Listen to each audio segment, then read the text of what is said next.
I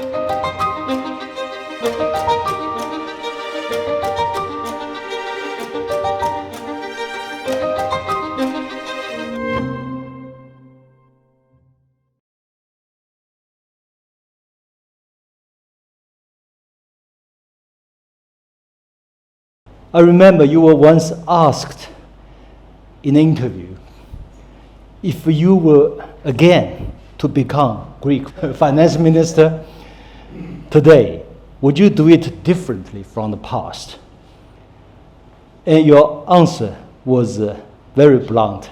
You said, I would be far less pliant and far less diplomatic vis-a-vis the EU and vis-a-vis Berlin. Yeah. As our topic today is whether Europe or whether Europe is heading, we think no one is better qualified than you to speak on this subject. Maybe we could have a dialogue. This very idea, EU as a design of the United States, is not very well known in China. For instance, I'm thinking of this with the rise of Euro for a time. And many people thought it's the Europeans' identity to show we're different from the United States. We need to have economic autonomy. And some people even say that the very breakout of the war, Kosovo War, was in one way or another the US attempt to destroy the euro.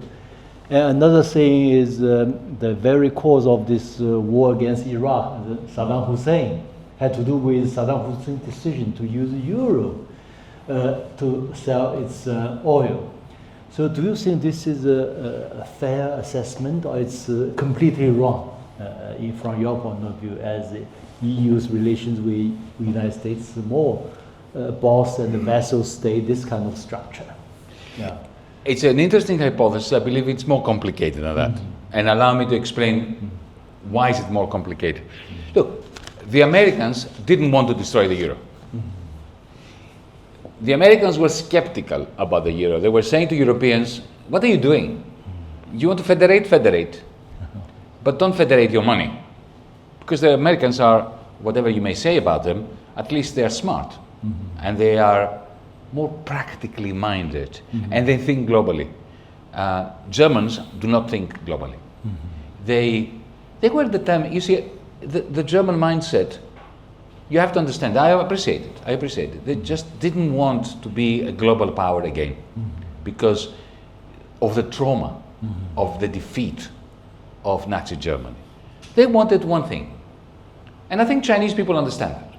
They wanted to be the workshop of Europe. They wanted to make good washing machines and great propellers for your ships here in the shipyards. They wanted to make electronics. They wanted to make pharmaceuticals. They wanted to build things and make money out of that without dominating Europe or the world. That's not a bad thing. The problem is that this means you don't have an understanding of the macroeconomic conditions under which you can do it. You have to, under capitalism, you need to worry about where the demand will come. Because the problem that capitalism has, as Marxism has taught us, is that it produces under consumption. Now, from 1945, or at least 1949, 1950, all the way to the mid-1970s and beyond, the United States created the conditions for German cars and German pharmaceuticals and German chemicals to have markets. The Germans didn't have to think about it. The Americans were managing global aggregate demand. At some point, especially after 2008, that was no longer the case. And the Germans continued not to care about managing the macroeconomy. They thought that somehow, if they produce good things, good manufactured goods, they will sell magically on the basis of how desirable they are. That's simply not understanding how capitalism works. So the Americans were looking at the euro thinking, this is going to be a problem for you folks. Think about it carefully.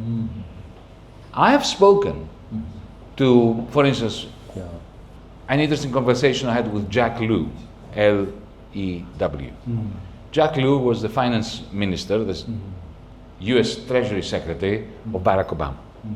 He was very, very angry with Europeans, not because they had the euro, but for the same reasons I was angry with Europeans, because they were practicing austerity for the many while printing money for the many.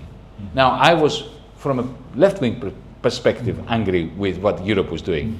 He was from an American perspective, because he understands that a Europe which was imposing austerity on the German working class, essentially is pushing American industry to boost its net exports to the United States, and therefore to export unemployment to the United States. So the American government was very angry with the European Union. One reason for the Ukraine war, one reason for essentially turning against Europe by Washington, D.C., was that the Americans wanted to teach the Europeans, and particularly the Germans, a lesson. You cannot continue to export unemployment to the United States, but just because you're not doing the right thing by your own people.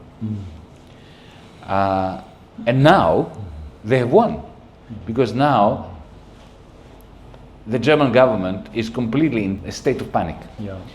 You mentioned Saddam Hussein. Let me say something about that.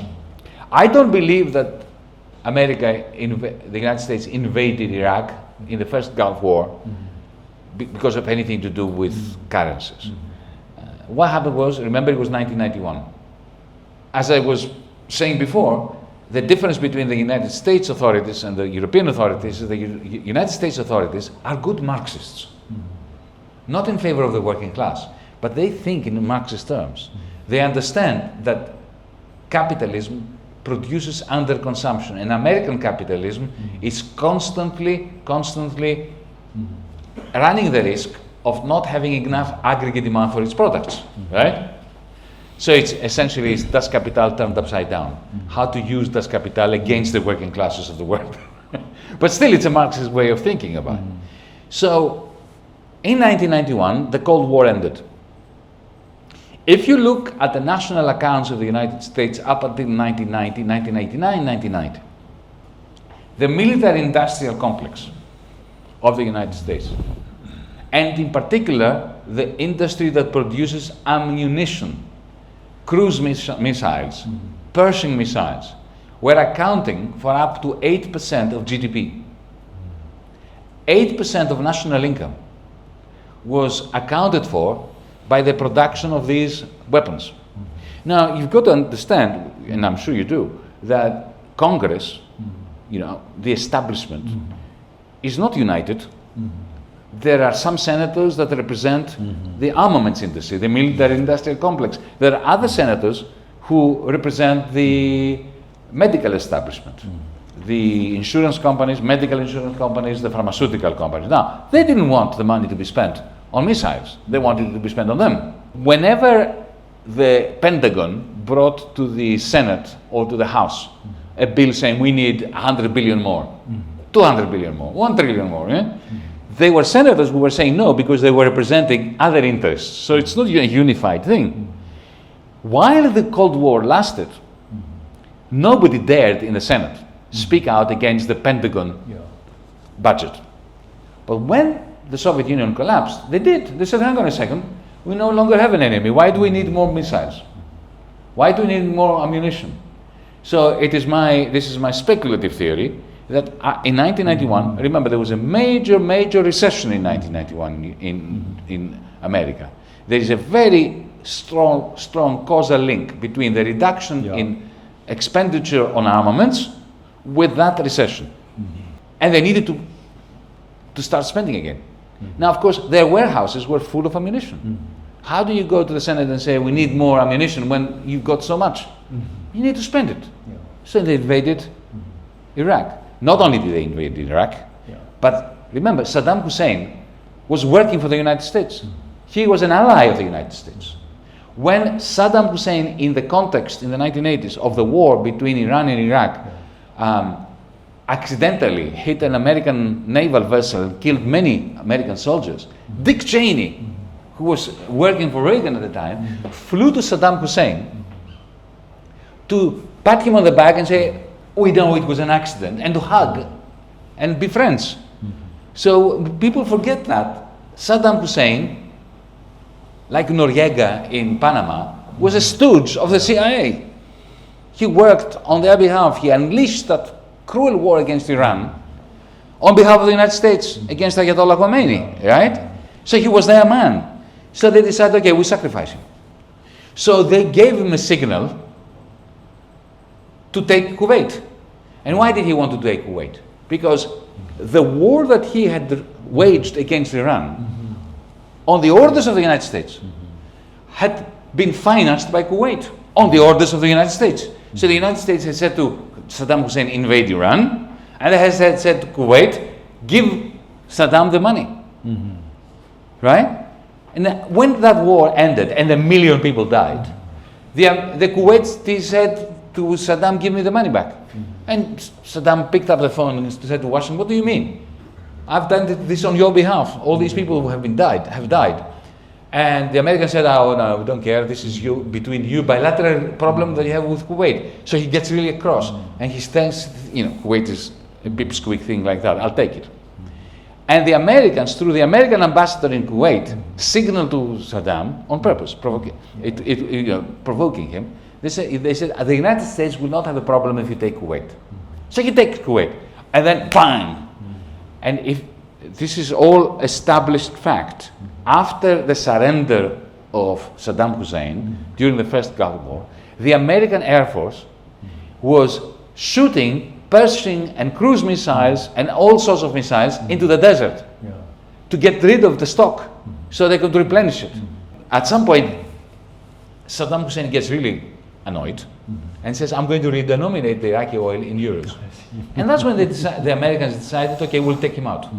So you're right, but there is a longer story which connects to the question of the crisis of American capitalism, European capitalism, and how this all interconnects.